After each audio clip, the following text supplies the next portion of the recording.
Hello students. तो आज हम सीखेंगे कि माया के अंदर एनिमेशंस कैसे की जाती है।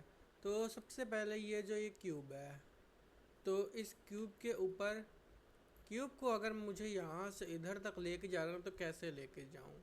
सबसे पहले तो आपको पता है, क्योंकि आप मॉडर्न टेक्सचर लर्निंग करके ही एनिमेशन में आए होंगे, कि मूव इस तरह से किया जाता है। तब अब मुझे इसमें की फ्रेम्स लगाने हैं। तो की फ्रेम्स लगाने के लिए सबसे पहले मैं इसे ऑब्जेक्ट को सिलेक्ट करूँगा, फिर कीबोर्ड पे एस प्रेस करूँगा। एस प्रेस करने के बाद इसे कहाँ पर लेके जाना है, ये मैं इसे इधर ले जाता हूँ। इधर लेने के बाद कितने टाइम में इस जगह जाना चाहिए, तो मैं इसका तय करता हूँ कि 10 फ्रेम। जब 10 में पहले इस लाइन को लेके जाना आगे, उसके बाद इसको पुश कीजिए। यहाँ तक आपने पुश किया, दोबारा से एस प्रेस कीजिए की फ्रेम लगाने के लिए। अब अगर आप इस टाइमलाइन को बैक करेंगे तो ये देखिए, यहाँ से आप प्ले करके देखिए कि यहाँ एनिमेशन प्ले हो रही है। तो जो ये बटन है ये सिंगल एकदम ये एंड तक जाके पता करेगा, ये इसके प्रीवियस फ्रेम में चला जाएगा जहाँ से स्टार्ट हुआ था। और जो ये है ये सिंगल सिंगल स्टेप बताएगा आपको, और ये बैक स्टेप, और ये 3 गुना स्टेप। ठीक है, तो अब हम लास्ट में चले जाते हैं। ठीक है, तो ऐसे ही अगर सेम जैसे कि मैंने इसे इधर मूव कर दिया, चलो करके देखते हैं। एस प्रेस मैंने इधर किया, फिर मैंने इधर किया, अब मैं इसको ऐसे ले गया। तो अब एस प्रेस किया तो अब क्या होगा,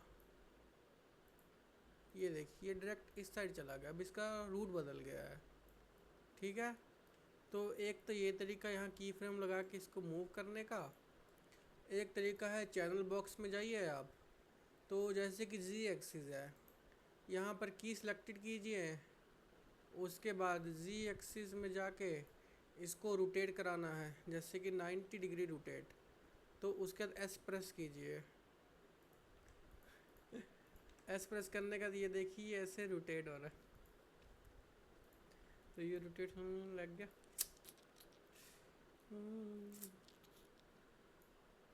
तो ऐसे ही ये रोटेट हो रहा है।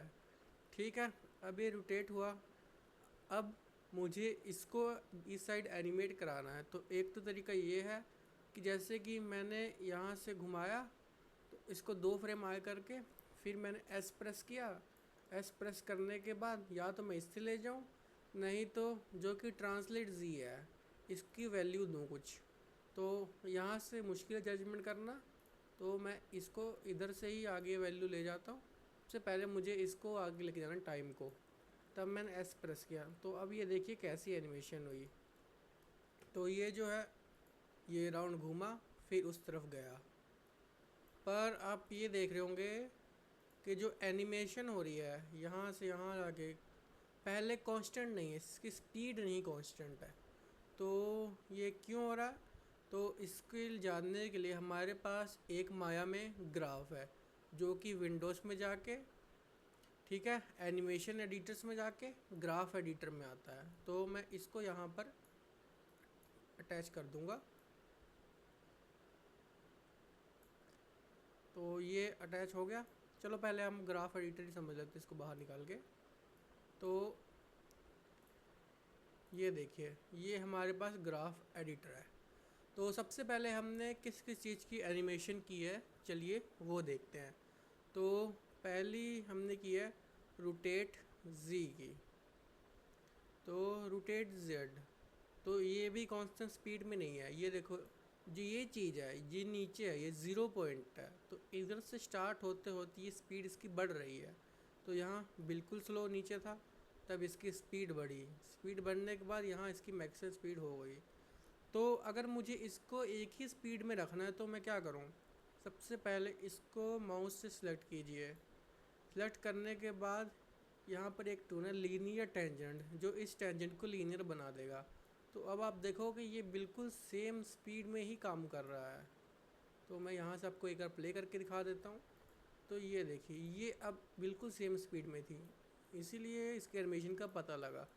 अगर अच्छे से रिज़ल्ट देखना चाहते हैं तो ये जो दूसरी एनिमेशन है जो कि ट्रांसलेट जी पे आगे बढ़ रही है, तो इसको खोल लें और ट्रांसलेट जी पे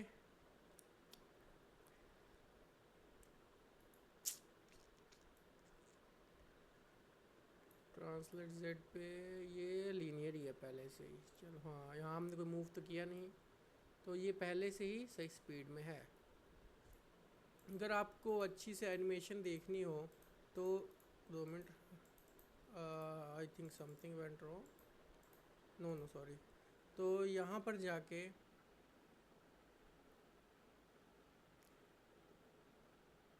प्लेबैक स्पीड पे play every frame max real time tick कर दे। जैसे कि जब हम रियल टाइम देखते हैं तो देखिए कैसा होता है।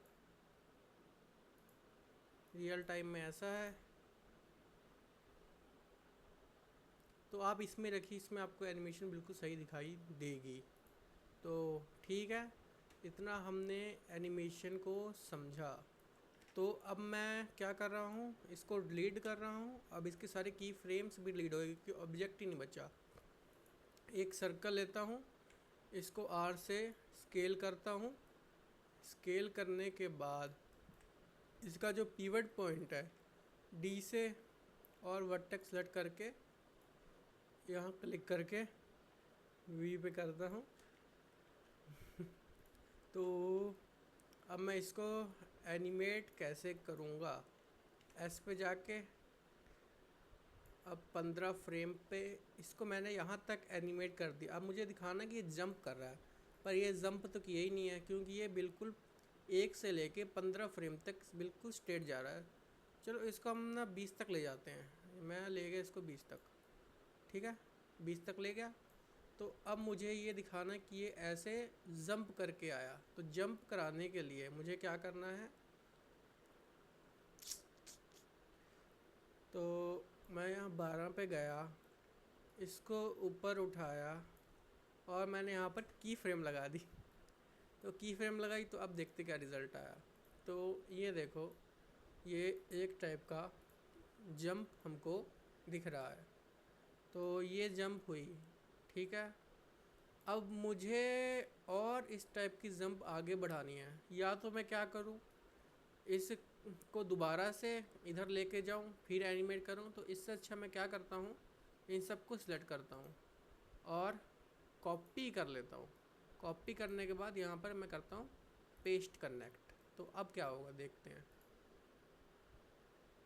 तो ये देखिए, इस तरह से हम एनिमेशन को और आगे बढ़ा सकते हैं। तो फ़िलहाल के लिए जो ये दूसरी एनिमेशन, इसको मैं डिलीट कर रहा हूँ, ठीक है। तो मैंने डिलीट कर दी। तो ये एनिमेशन हुई है, पर इसमें दिक्कत है क्योंकि ये कुछ